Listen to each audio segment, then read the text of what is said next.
This morning, I'd like us to focus on one verse. Psalm 63, verse 1. O God, you are my God. Earnestly I seek you. My soul thirsts for you, my flesh faints for you, as in a dry and weary land where there is no water. This verse begins one of the most cherished psalms in Christian worship. The 4th century St. John Chrysostom once wrote that the early church fathers decreed that no day should pass without the public singing of this psalm. In the early church, Psalm 63 was referred to as the morning hymn. Each morning, believers would rise from their sleep, and the day would begin as they would express their longing for God. It was part of their ritual as they awoke every day to begin that day by expressing, "O God, you are my God, earnestly I seek you." They would express this longing deeper than the hunger pangs for breakfast, or you might say a craving for a morning cup of coffee. My soul thirsts for you. My flesh faints for you, O God, as in a dry and weary land where there is no water. Now, I would guess that many here, now I'm not a coffee drinker, but I understand that for many people, they're crazy if they don't have a cup of coffee first thing in the morning. Well, think about that craving, that your body is conditioned for wanting that cup of morning java. And in the same way, from the early centuries of Christianity, believers would rise cultivating that same longing for God, waking and beginning that day with the awareness that they could not make it through the day without God to strengthen them and sustain them and guide them.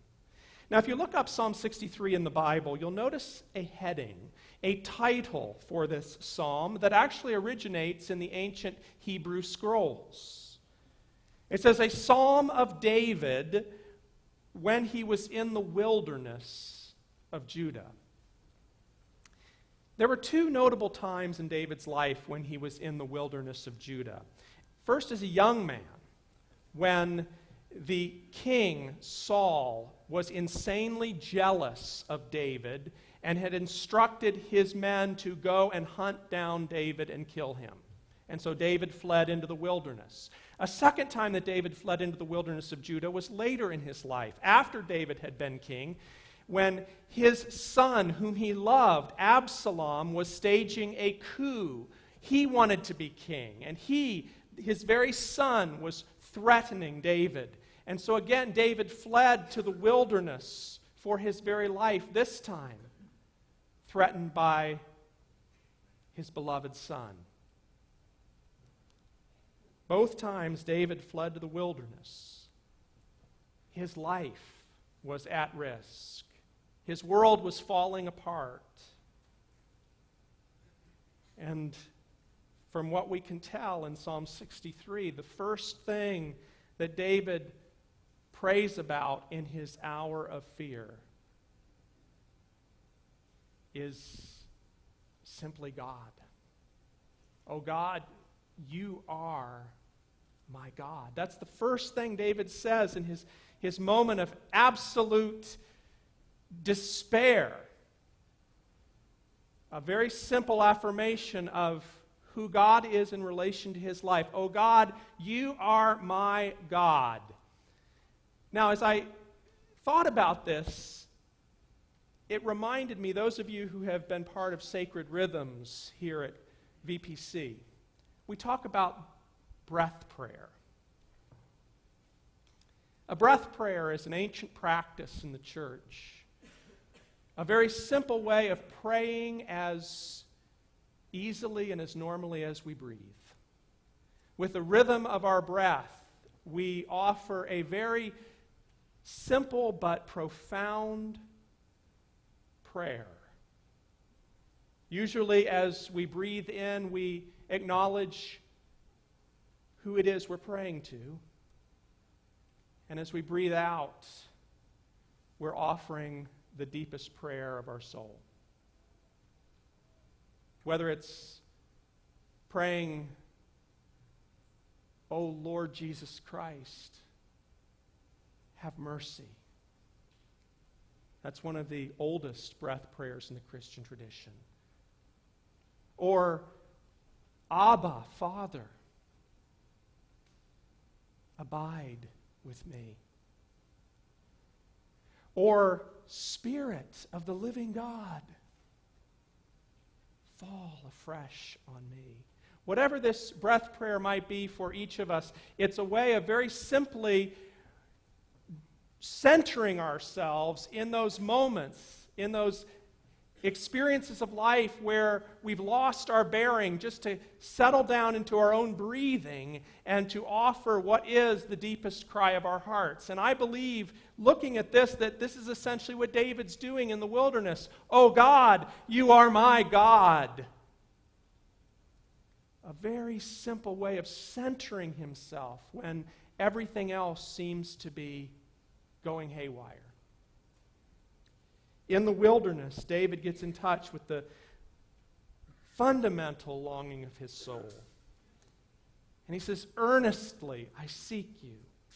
In the scorched and parched desert, David cries out, "My soul thirsts for you, my flesh faints for you, as in a dry and weary land where there is no water." David was probably physically thirsting for hydration. And that natural human longing for water may have awakened for David an even deeper longing that is within the soul of every person. If I could sort of translate this a little bit for our day today, think about that incredible longing some of you may have for that cup of coffee in the morning. And that's fine. There's nothing wrong with that longing if you happen to be so addicted to that stuff. But may that longing awaken us to the deeper longing in our soul. That God gives us that longing when we wake up in the morning for coffee. That God gives us those hunger pangs for breakfast as a way of almost reminding us, inviting us, drawing us into getting in touch with that even deeper longing of our soul. You see, we were made to be in relationship, in communion with the living God. That is the closeness that's described in the Garden of Eden. The closeness with God that will be fully realized again in heaven. Between now and then, there is this longing. The Apostle Paul described it later in the book of Romans when he said, "The whole creation is groaning for its consummation." And we too are groaning inwardly as we await the redemption of our bodies.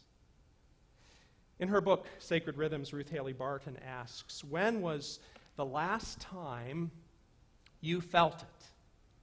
When was the last time you felt it? Your longing, that is. Your longing for love, your longing for God, your longing to live your life as it was meant to be lived in God.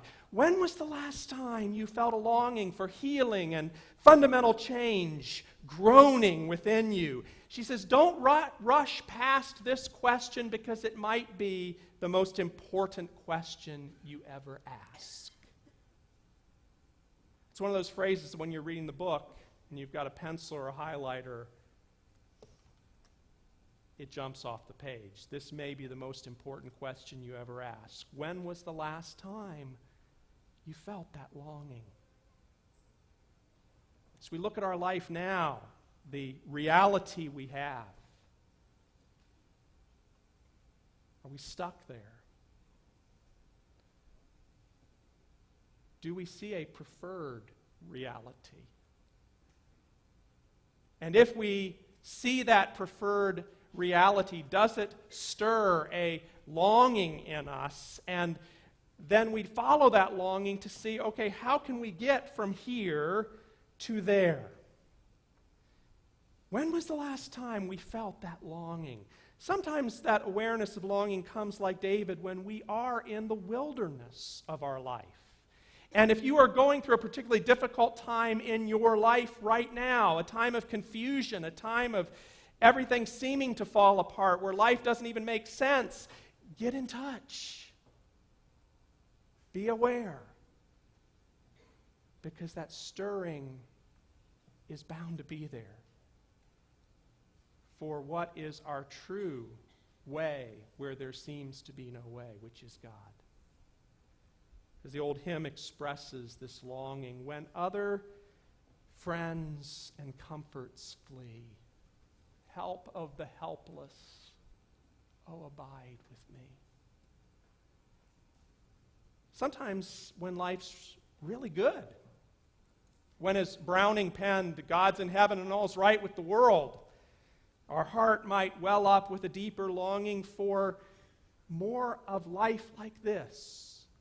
That in those moments when everything just seems on top of the world, we realize, wow, I long for more of this. I long for more of that sense of God's goodness, God's presence in my life. That longing just wells up within us for an even more wonderful sense of our truest and best self in the embrace of God. And maybe this sense of longing for more of God comes when we're working tirelessly in ministry or mission. Not the warm fuzzy of accomplishment, but something deeper, more desperate. The longing for God's strength, God's power that comes to us when we reach our human limit.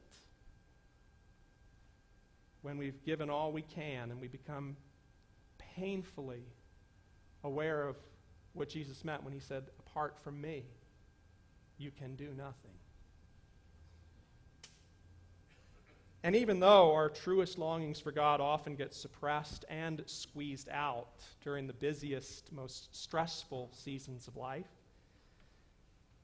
it is possible to live in holy longing even if our calendars are full and we have already allowed that desire to grow in our soul. So that even in the midst of incredible stress and busyness, we know we simply cannot do life apart from the God whose presence gives us life. We've all had those seasons of life where it just seemed like stress defined who we are. And I remember about 20 years ago, sometimes I think I'm busy now. I look back to when I was in my mid-20s, tackling graduate studies at Princeton Seminary, juggling 2 part-time jobs as a nursing home chaplain and as a church music director, and I was plunging myself into volunteer leadership roles in my seminary community. And I was getting by on maybe 5 or 6 hours of sleep a night. My life was maxed out. And then on January 20th, 1995, I met Karen on a blind date when I was out in California. And it was love at first sight.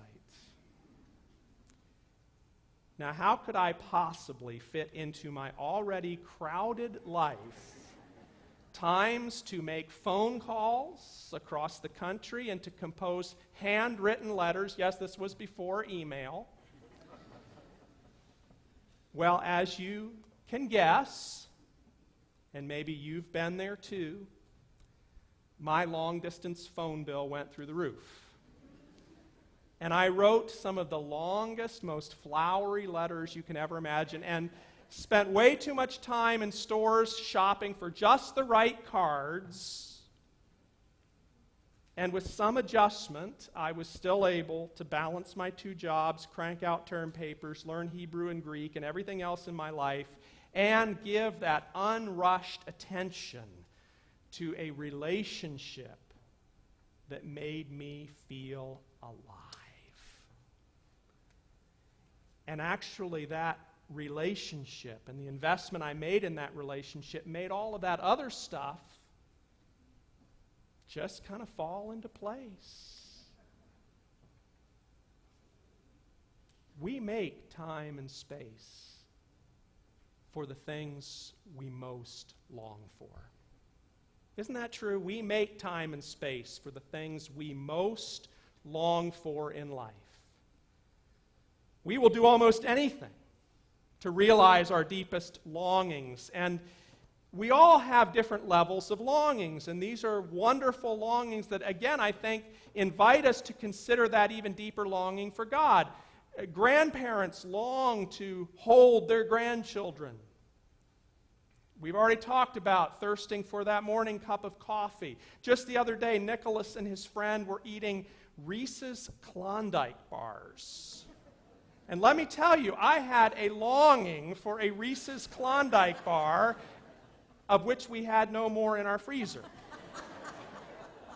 I exercised self-control and did not run out and buy any more, but you know what I'm talking about, right? That longing, that craving that we have.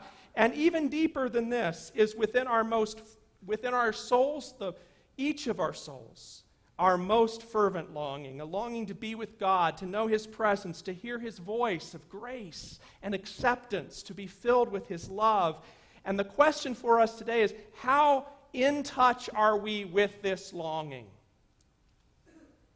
It's important to ask this question, not just today, but all the time. That's why I think the early church fathers said, begin every morning with Psalm 63. To get in touch with this longing, because it's so easy to forget, and it's so easy even to forget the point of why we do all of this. It's not about just going to church and being nice. And sometimes when we sort of define religion in those parameters, that's not faith that invites or encourages us to get in touch with a deeper longing for God. It's important to check in with our longing for God, because one of the greatest threats to the abundant life Jesus came to bring is complacency. Jesus loved the Pharisees. But if you read the Gospels, look how often Jesus was trying to get the Pharisees to get it. They had focused so much on the externals. They were wonderful men who were striving to be morally good people in their society. But God's ideal for us is not striving to have more moral behavior. God's best for us is that longing for God that draws us into the embrace of the Father, who runs out to welcome the prodigal home. And as we abide in God, the object of our deepest longing, we cannot help but live holy lives. We cannot help but then be sent to love others, serving and loving not from a place of exhaustion, but with a cup overflowing, because God's Spirit is filling us up. Do you long for more life in God? There's nothing to be embarrassed about if you are longing for more. See, sometimes we think we have to sort of act as if we've got our act fully all together. No, do not be ashamed if you are longing for more in your life. Because as Ruth Haley Barton points out, the stirring of spiritual desire indicates that God's Spirit is already at work in us, drawing us to Himself. We love God because God first loved us. We long for God because God first longed for us. And as we get in touch with this longing, pray for it. Pray for more of that in your life. That's maybe one of the most important prayers any of us can make, even as we pray for all those wonderful things, to perhaps, like the early church decreed, to begin every day by expressing that longing for more of God in our life. Meister Eckhart, the 13th and 14th century theologian, philosopher, once said, the reason we are not able to see God is the faintness of our desire. The reason we are not able to see God is because of the faintness of our desire. A.W. Tozer reminds us, come near to the holy men and women of the past, and you will soon feel the heat of their desire after God. They mourned for him, they prayed for him, and wrestled for him, and sought for him day and night, in season and out. And when they found him, I would add, as they kept finding him, because we never completely arrive. We're always finding. But as they were finding him again and again, the finding was all the sweeter for the long seeking.